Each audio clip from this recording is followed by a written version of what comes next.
Greetings, greetings, greetings. You are now tuned into the vault. Trust Christian owned, not to control everything.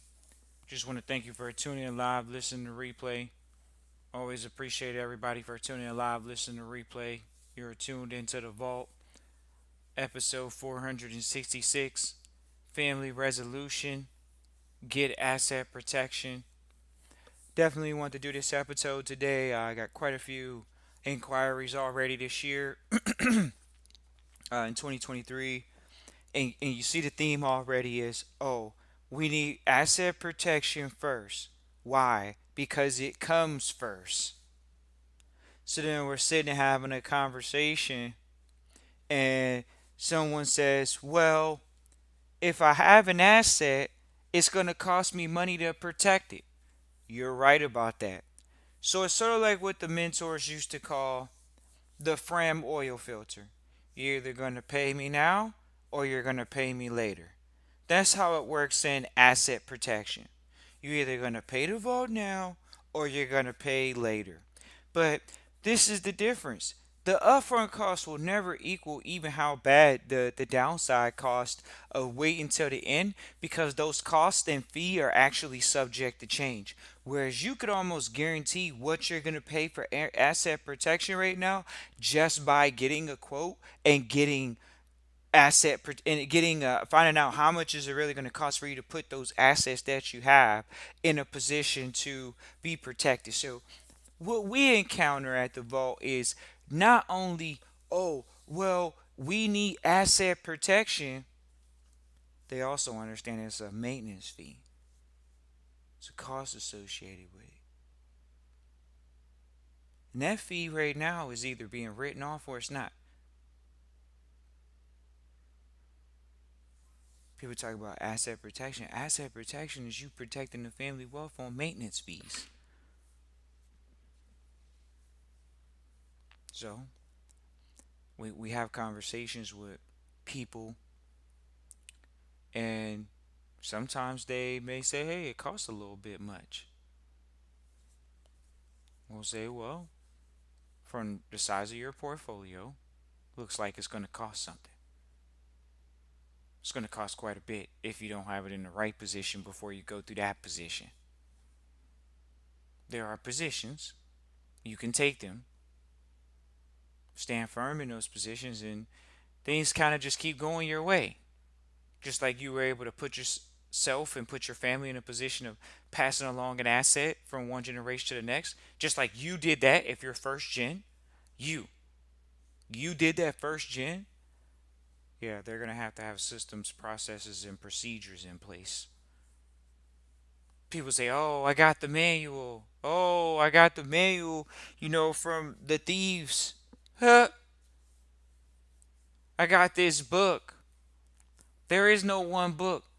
Oh, the vault's and Trust Christian's book list. You don't even want to know. We only want to read one book for the rest of our life.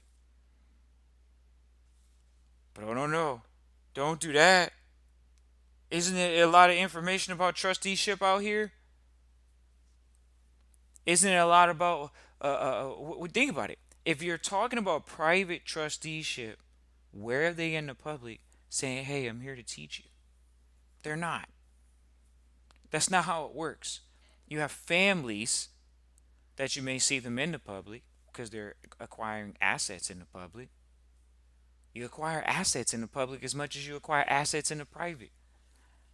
So they're acquiring assets in the public, but are they doing it in their name? You know families literally that are operating in the public right now.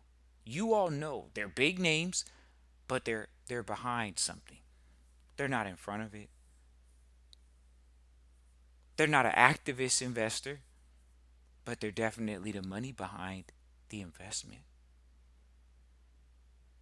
They're the asset manager with the money, the bank, the fund behind the asset that needs funding. So the family resolution is get asset protection first. Oh yeah? Well, from our perspective at the vault, from what we could see, when you talk about family resolution, get asset protection, well, it looks like when you think about asset protection, ladies and gentlemen, a lot of people say, "Oh man, I know I'm not protected." A lot of times, people say that to us, and they know that. And so, what are you really expecting? Are you expecting some type of help? You gotta just basically do trust Chris, not to control everything. That's what it comes down to. We could almost say that on the phone with them when we're talking to them, whether it's through the internet or not. It's trust Chris, not to control everything. If you don't want to do that, then you already know what your mindset is. It's no, oh, I don't want to own it. We talk to people that have $1 million worth of assets. Actually, it's so sad to see people literally sit on assets and they're almost um whether you know it or not, they're not good stewards. Whether you all know it or not, in another life, in another perspective, they're not good stewards. When people are sitting on assets and they're not making them grow and they're not protecting them at least from prying eyes, and when you talk to the owner, quote unquote, of the asset, you say, well, what happens if you get sued out of the asset?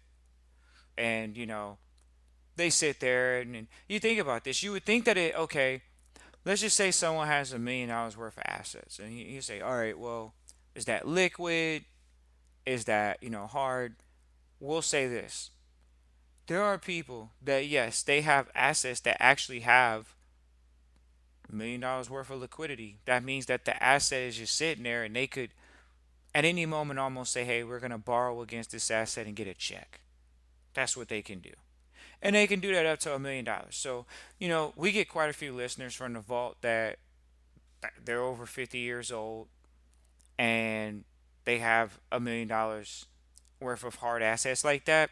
Maybe it's in real estate, whatever it is, ladies and gentlemen. You all know that they could be real estate, it could be various things, could be their own business, whatever. Okay, I know I need to get asset protection, right? They know it. What are you waiting for? Uh, is it the upfront cost? So what we tell people, obviously, and we were going to do an episode about it's the power comes into question. A lot of the times, a lot of the families that are not getting asset protection and served in this space, it really just comes from the fact that they haven't asked enough questions. Just like, why, if you don't reach out for a consultation, how are you gonna get your questions answered? That's literally how it goes down. Some people say, "Oh, well, I gotta pay for time." It's like literally, yeah, it's just 60 minutes, And if we need more time, that's fine. But when you are talking about a specific type of information, it comes with a cost. One, and two, there's time associated with it. So it's nothing wrong with that, ladies and gentlemen. When you get in our space, I mean, we go to conferences as well, and those things cost. There's time involved. People put time and energy into those things, labor into those things as well. So um, we're just going to say that when you talk about asset protection, well, we say it comes first. And this is just coming from people that are maybe in a novice position that'll say, well, does it really come first? Um, some people would say, do you need the asset first? Which one came first, the chicken or the egg? You hear how that sounds? Which came first, the chicken or the egg? Oh, which came first, the chicken or the egg? Who cares? We're in business. You started from zero, right? Yeah, that's where the start is at. That's where the which came first. Zero. How did you capture it though? They say it's not about how much you make, it's about how much you keep. So it's not about now how much you're making, it's about the bucket in which you're capturing it. That's asset protection. Some people's bucket has holes in it. They didn't put the holes there, but there's holes in it. You know how they say there's holes in your game? Well, there's holes in their capturing of the wealth process, which is to hold on to more dollars than they're making. Ooh, you heard that? Hold on to more dollars than they're making. So that's how you get into what's called assets under management. So when people say, "Oh, well, yeah, I spend about $100,000 a year on my life, or $200,000," yeah, but you're managing $30 million. You're managing over $10 million. There's a difference. because you were able to capture more than you were even acquiring. You were able to capture more. The family resolution is to get asset protection first. So when we have families reach out to us, just know, ladies and gentlemen, we know what you're traditionally reaching out for initially: asset protection. Because we have families come on the line all the time. I have an asset. Yep. And it's worth over $1 million. It ain't even a wedding ring. That's how crazy it is. They got property, and whether y'all knew it or not, if we were savages, we could just file a lawsuit with them just to play with their life. To just go into another state and file a lawsuit. See, people don't understand that when you're in the private sector, you have asset protection. Whereas in the public, you can see what the alternative is. You can see what it really is. In the public, I got into this living trust. I got into this public trust. What do you mean? They get on the line all the time and say that to us. Oh, I'm in a living trust. The guys, they put me in the family trust, or whatever they talking. But they don't feel protected. That's why they reached out to the vault.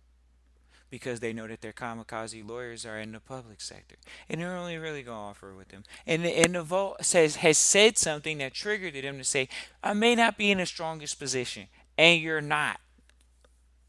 So you got to get your questions answered. You got to be fearless. You got to be willing to take risk. The risk is by not getting asset protection. So there you go. People are willing to take a risk to the downside. What about taking a risk to the upside? How many people are betting to win, not betting not to lose? Oh man, you know, which came first, the chicken or the egg? Do I need? What the individual say today? Well, if I gave the asset to my children, I don't know if they would be able to keep up the maintenance for the property. This is the mentality people have with their family members because they either didn't get the training, don't have the training, and you could almost say how despicable it is for somebody to sit on $1 million asset and their children may not even inherit it. They don't even care if their children inherit it. I don't know if I want to give it to them because it's some maintenance fees associated with property, and they're not really that type to maintain the property, really. So what are you gonna do with the property? Well, I'm gonna just keep it out here naked for somebody to sue me. I think I got it in a will, and I think I might pass it along in a will to my children because I'm gonna put that burden on their back, even though it actually. Listen now, this is how wild it is. Real life scenarios, ladies and gentlemen. For example, this individual owns the properties cash outright. They got two properties. We're actually using an anecdotal example that we very recent. They own two real estate properties. One's worth one's worth about 900K. The other one's worth about 400K. Okay. Are you going to pass those assets along to your children? They're paid off. They're actually paid off. But they're not competent to give their children assets. Do you hear the wealth transfer that's going on? That Trust Christian and Vault is here to scoop up off their hands? They literally want to leave assets to people such as the Vault and Trust Christian and people that come through that want to either be in a position of asset protection and say, we're going to scoop up assets from the proper position, generational wealth, estate position, or you're going to be sitting out here losing assets just like that. You worked your whole life. You got all the way till you were 80 years old, and you didn't even know if you were confident to give assets to your children. You actually said this out your mouth. There's nothing wrong with that. But think about that. Could that be you? Could that be you saying, man, I don't know if I'm going to pass the assets along to my children because the maintenance fees, because I don't think they're competent to get the job done. And I don't think they even want to do it. I'm not even sure. I haven't had a family meeting, but I'm over 70 years old. When was the last time? When are you gonna have the family meetings for your family? You think you're gonna wait till you're 70? People not even going to do it at 70. They're not even doing it at 70. When you gonna do it? When you gonna have the family estate investment or asset protection meetings? Once a week? Once a month?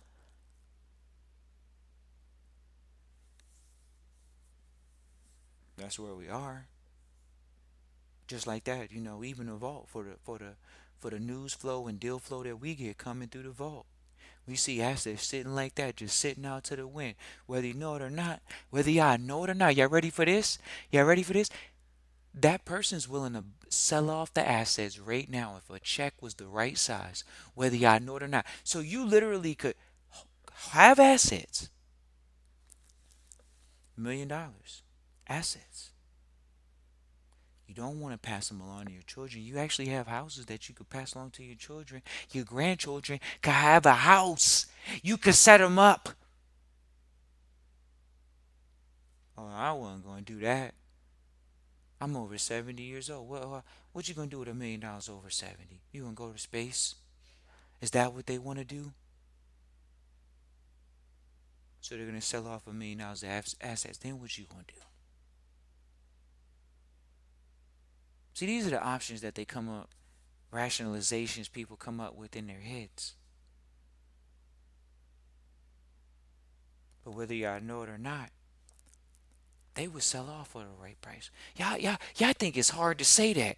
Oh man, they over 70. Why would they sell off? Well, you're right. What could they do? Want to go to space? Yeah. They ain't going to space. They're just gonna take a fat check and let their eyes glisten before they go over. They're gonna say yes. I'm a millionaire before I pass away. Live their lives just as frugally as they did when they didn't have it. Maybe they splurge. Maybe they go on trips around the world at 70 and 80. See, we actually come from real life situations, so whether y'all know it or not, this is actually a single individual. So this is not a couple. So think about that. This is not someone that's really going to go traveling around the world by themselves. This is someone that has assets, that knows they're not in the most protected position, and they're not too sure what if they want to give the assets to their children or how the assets are going to be administered after they're not around. A lot of people contact us at the Vault talking about that for their businesses, let alone for um let alone for real estate. People contact us all the time about that type of stuff. Oh man, I got a business or this, that, and the third.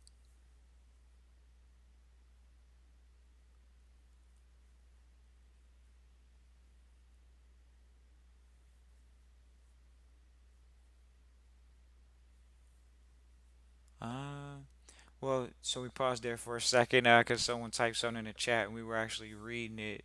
Always appreciate everybody for tuning in live, listening to replay. Christian at trustchristian.com is the email you can reach out to us. Once again, it's Christian at trustchristian.com. Um, you know, we don't want to say that this is charity, but we're here for the people. So, feel free to reach out. There is a fee associated for a consultation, but we definitely do consultations. It's Christian at trustchristian.com. But at the same time, to answer the person's question through the chat, you know, uh, so someone said, do you need a foreign address for a foreign EIN? Of course. Simple as that. So that's not a hard question that, it, he, you can just go read the application. It'll tell you whether you do or don't. So, you know, uh, you know, that's where we are with it. Family resolution, get asset protection. People talk about foreign jurisdictions all the time. Well, of course, if you're in foreign jurisdictions, don't you need an address in that jurisdiction? Don't you need we wouldn't call it a residence. What do they call it? Sometimes they call it yeah, they always want you to have like a slight residence there. Sometimes they want temporary residences in places and things like that. Um, yeah, so, but Yeah, ladies and gentlemen, we're talking about doing business nowadays, and when you're in foreign jurisdictions, you might have foreign people, let alone foreign, addresses and things of that nature when you're operating in foreign jurisdictions. It's not a change of an alias or anything. Uh, it's more of a clearly, if you're in a foreign jurisdiction, you're supposed to have an address in that jurisdiction so you can receive the mail in case they want to send you mail in that jurisdiction. So it's not international or foreign to them. So it's kind of considered domestic to them. So yeah, it's of course like that. Family resolution, get asset protection first. Appreciate Missouri for tuning in live, listening to replay. Always appreciate Missouri for tuning in live, listening to replay.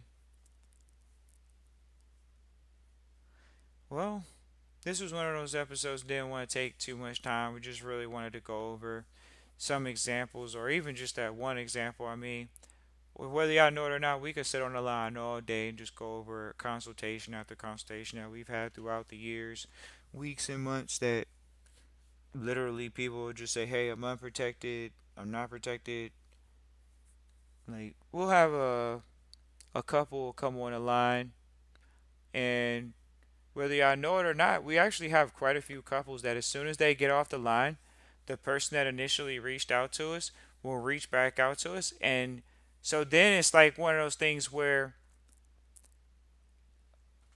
they'll say, well, if I get a divorce, how does this work? Now, hey, they didn't ask that on the line when all of us were on the line, but they definitely come back and they'll say that. We've had people say that for years. And we were talking to actually a close associate today, and we were talking about a prenuptial. How does that work in asset protection? I mean, it's such a negative thing for people to think that, oh, a prenup is bad. Well, first of all, when you're getting married, it's protecting the assets that were acquired previous to the marriage for both parties. Get asset protection. That's what the prenup helps out with, whether people know it or not. It helps out with assets and then being protected from someone in case of a divorce. So, and not just the divorce, but literally, throughout the marriage in general. And so, what's interesting is to see people not want to take that approach when that's the case.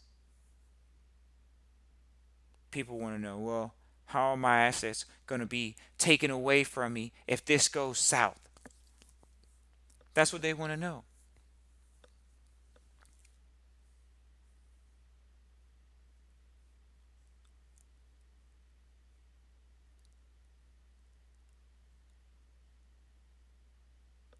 Someone asked a very general question in the chat, so it's one of those things that when you ask general questions such as "Can my family have this?" It's like, well, we don't even know where you are in the world, and so for you to just make a statement such as that from what we're reading, it's not enough context to say what the content is clear, and we don't want to assume and paint that picture that it's kind of like some advice or anything like that. It's one of those things that um, it's a very general question. You could be anywhere in the world. Of course, it's great to have family members all over around the world. But are your family members on the company records? Are you going to put a family member on the company records as a international liaison or whatever they are to the company? People have many. It's like one of those things. Somebody will say, "Well, can I have office in the Bahamas right now?" Sure, you can. Why couldn't you? Many people have their office in, Bahamas or the BVI. They have their office down there. There's more yachts registered in the BVI than anywhere in the world. Still to this day, there's more yachts registered. So how are the yachts rated? Well, whether you know it or not, here you go. There are more banks registered in the BVI than in some countries. They have banks in the BVI. So and they're not there. They just so when y'all see that crypto stuff, when y'all are talking that crypto stuff, oh man, crypto, crypto. Where was the company that just went under at? In the BVI. It went under in the BVI. So did they have an office there? Sure. Did they travel there? Why would you not? It's little stuff like that. We're not going to say as a have to, but there you go. You can see examples of, oh, did they have to go to that country? That's not the case. There are plenty of people that have their yacht registered in the BVI, and they're, you know what they are. You know why they're doing it. All right. But that's called asset protection. How come you, if you, so when you move into the yacht position, where are you going to have yours registered? Or you going to be a regular American, huh? You're not going to know about the knowledge. You haven't done your research. You're going to just have it registered over in LA. You're going to have it, oh, you want to know what a largest yacht holding is over there in South Florida, and they're charging fees. So why would you be in South Florida registered when the most are registered in BVI? What? I'm new to this. Yeah, you're not true to this. Because the most are registered in the BVI. Usually there are going to be your super yachts. They are going to be, whatever those type of endeavors are. They're going to be there. So, oh, well, I don't know. I don't know anybody. That's really what it is. You don't know anybody to register the yacht there. Because it's not about the size of the yacht that can be registered or not. It's just you didn't have anybody to do it. Do you have someone to do it? Do you know someone that can do it, that can get the job done? Oh, well, maybe you can Google it. Hey, maybe you can. Somebody asked, well, can they have a family member there? That helps. We would almost say when you look in the description, it says, you know, find a lawyer or find an attorney. That's what you got to do. You got to go to these other countries sometimes and maybe find a solicitor in that jurisdiction that can accept a mill. Generally, solicitors in other jurisdictions, what you call attorneys in the states or lawyers or whatever, barristers in other countries, these people may accept mill on behalf of quote unquote your person. That's what they say. They'll accept mail on behalf of the person. So, once again, that is a form of getting asset protection. Because when you're not in something's jurisdiction, does it have jurisdiction over you? No. Right. So we're in the era of people not being sometimes aware of the jurisdictions that they're in. And we had a mentor sit here for years now. Oh, there's like 7 or 8 jurisdictions. And it's just like, look, there is multiple jurisdictions. It's so interesting to see that we're in the era of mankind that says there's these imaginary lines that says there's a separation between state and country. Hmm. And cities. And then they have it on zip codes. These lines that have been drawn up. And so people operate within these jurisdictions, these zip codes, these counties, these cities, these states, these parishes, these countries. They operate in these jurisdictions. That's true. They operate in these jurisdictions. That's not them. Are you a United Statian? Are you a Floridian? Do you have it stamped on your body? Are you a Californian? Do you have it stamped on your body? Are you a New Yorker? Do you have it stamped on your body? You're operating in these jurisdictions. So when you operate in these jurisdictions, a family resolution is it don't matter what jurisdiction we operate in, we're always going to have asset protection first. Because as we go about, we actually did get assets since we've been here. We've actually been an asset since we've been here. So we actually have the greatest asset in our family, asset protected, which is ourselves, through the forms of insurance and asset protection. Oh, really? Yes, really.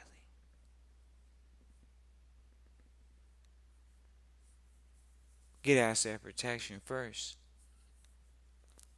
That was a family resolution that we see some families, actually quite a few families, walked into this year, which is good. We're here to capture the wave and help the families out, help some families for sure, get in a position of asset protection because we couldn't say it's a right, but it's more of a right. It's like clean air. You think it's a right for clean air, but I guess it's not. You know, you, you got to breathe. No one said the air had to be clean, though. Supposedly, you would like to think that the only air that would be good for you is clean air, but clearly, bad air is somewhat not as bad for you as people would make it out to think. Clearly, you can breathe in contaminated air, many different types of airs, and guess what? Still make it. So, what do you need asset protection? Is it that optional? Well, we share stories. We got people that reach out all the time. They're sitting on assets. And they say, well, I need to get them protected. That's true. You need to get them protected. Well, that's the resolution. First trustee minute. Hey, we're going to put this asset in a position of asset protection. Because right now, it's flailing to the wind. It's in the public. And because it's in the public, what are we going to do? We almost have no control. That's why it's trust Christian. Own nothing, control everything. Appreciate you for tuning in live, listening to replay. Always appreciate everybody that tunes in live, listening to replay. You can feel free to reach out Christian at trustchristian.com. Once again, Christian at trustchristian.com. We definitely want to say thank you to everybody that's listened in to the YouTube here for in the podcast for years now. We definitely appreciate that. We actually have had people recently tell us, "Hey, I started listening to you from the beginning," and it's just always good to see people come around after years and get going, and it's always great. So if you want to reach out, it's Christian at trustchristian.com. Once again, it's Christian at trustchristian.com. Definitely look forward to hearing from you, and peace and joy.